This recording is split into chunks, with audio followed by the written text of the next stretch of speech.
Assalamualaikum warahmatullahi wabarakatuh.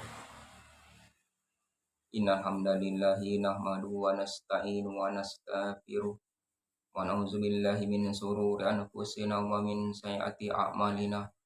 May yahdihillahu fala mudhillalah wa may yudlil fala hadiyalah. Asyhadu an la ilaha illallah wahdahu la syarikalah wa asyhadu anna Muhammadan abduhu wa rasuluh la nabiyya ba'da.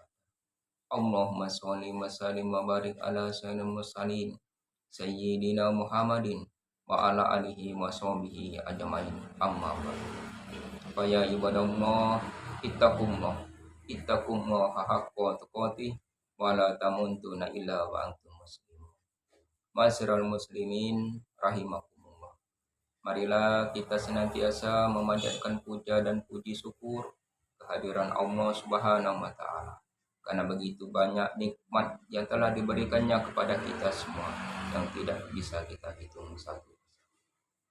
Salawat dan salam hendaklah tetap tercurah kepada junjungan kita Nabi besar Muhammadin sallallahu alaihi wasallam beserta para sahabatnya, keluarganya dan pengikutnya hingga akhir zaman. Masyiral muslimin rahimakumullah. Sebagaimana di dalam surat Al-Asr. A'udzubillahi minasyaitonirrajim. Bismillahirrahmanirrahim. Wal asri. Innal insana lafi khusrin illal ladzina amanu wa amilu sholihati wa tawassaw bil haqq wa tawassaw bis sabr. Demi masa, sesungguhnya manusia itu banyak yang merugi, kecuali orang-orang yang beriman, orang-orang yang beramal saleh, orang-orang yang menetapi kebenaran, orang-orang yang menetapi kesabaran. Ma'asyiral muslimin rahimakumullah. Kalau kita kaji dari surat Al-Asr ini, Allah telah memberi petunjuk kepada kita bahwa sebegitu banyak umat manusia ini yang meliaran ini.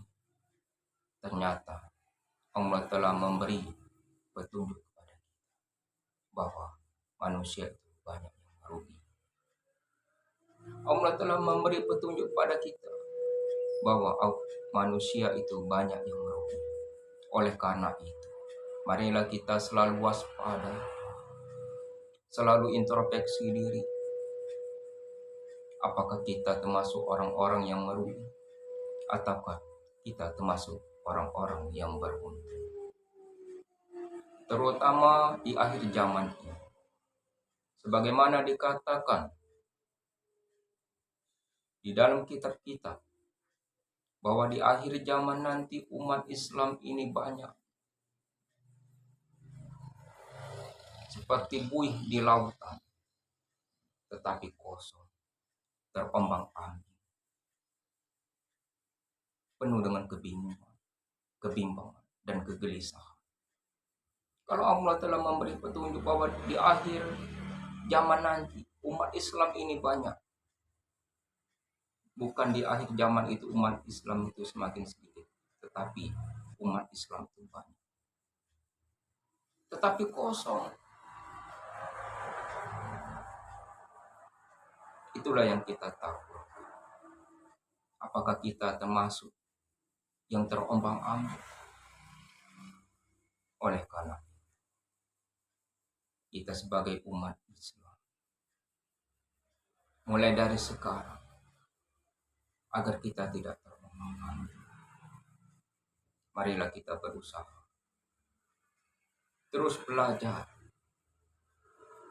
agar kita bisa bahagia hidup di dunia maupun di akhirat. Sebagaimana dikatakan, apabila ingin bahagia hidup di dunia harus dengan ilmu, ingin bahagia hidup di akhirat harus dengan ilmu, ingin bahagia hidup kedua-duanya harus dengan ilmu.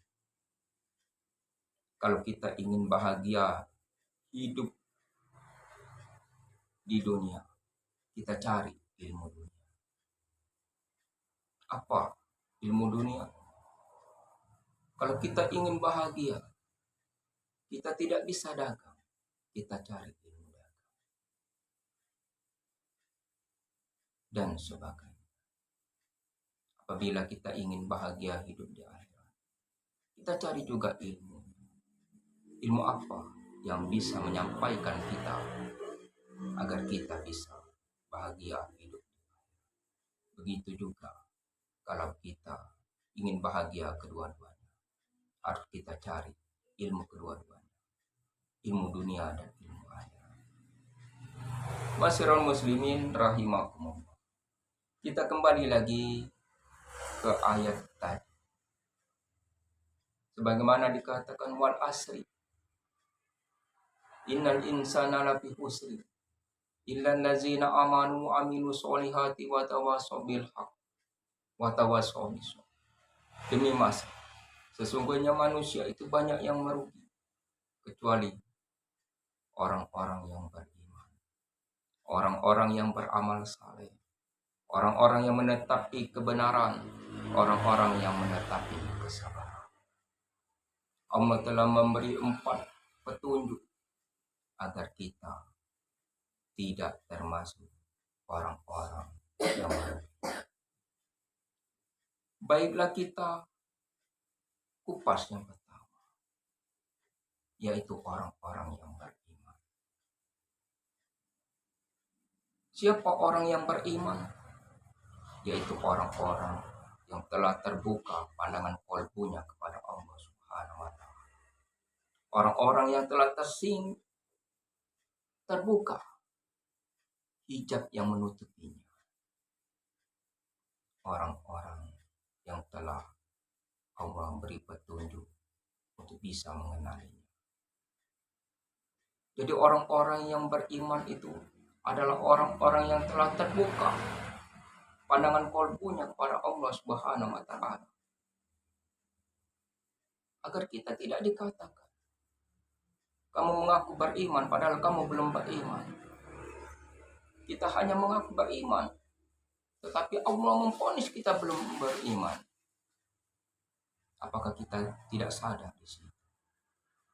Kita jangan hanya mengaku, tapi marilah kita introspeksi diri. Apakah kita telah mengakui keimanan kita sama dengan apa yang diakui oleh Allah Subhanahu wa Ta'ala? Kalau iman itu terbukanya pandangan kalbu kita kepada Allah Subhanahu wa Ta'ala. Ketika pandangan kalbu kita terbuka kepada Allah Subhanahu wa Ta'ala, hijab kita terlepas, terbuka, berarti kita bisa mengenal Allah Subhanahu wa Ta'ala. Kalau kita mengenal Allah Subhanahu wa Ta'ala, berarti apa yang menutupi, yang menghalangi kita itu telah dihilangkan oleh Allah Subhanahu wa Ta'ala, hingga kita bisa mengenalinya dan kita bisa mengingat. Kunci kebahagiaan itu apabila kita bisa mengingat. Dengan mengingat Allah, hati menjadi tenang. Dengan mengingat Allah, hati menjadi tenang. Mengingat bukan mengingat tulisannya, tetapi yang kita ingat, siapa yang punya nama. Bukan namanya, tetapi yang punya nama. Karena awal ludin marifat, awalnya suatu agama mengenal Allah ini agar kita beriman dengan yang kita kenal, agar kita bisa beragama dari Allah. Yang kedua, agar kita termasuk orang-orang yang beruntung, bukan orang yang merugi. Dijelaskan dari ayat tadi, yaitu orang-orang yang beramal saleh. Apa yang dikatakan amal saleh? Amal saleh itu adalah amal yang dapat mempertemukan kita dengan Tuhan kita.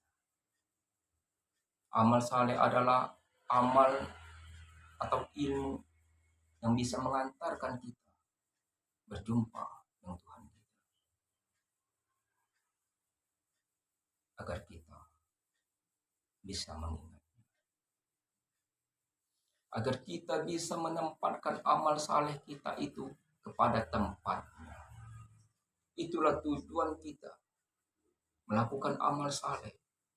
Kita berusaha sekuat tenaga, pikiran, melalui Al-Quran dan Sunnah Rasul, dan melalui bimbingan orang-orang yang Allah lebihkan ilmunya, yang bisa mengantarkan kita untuk bertemu dengan Tuhan kita.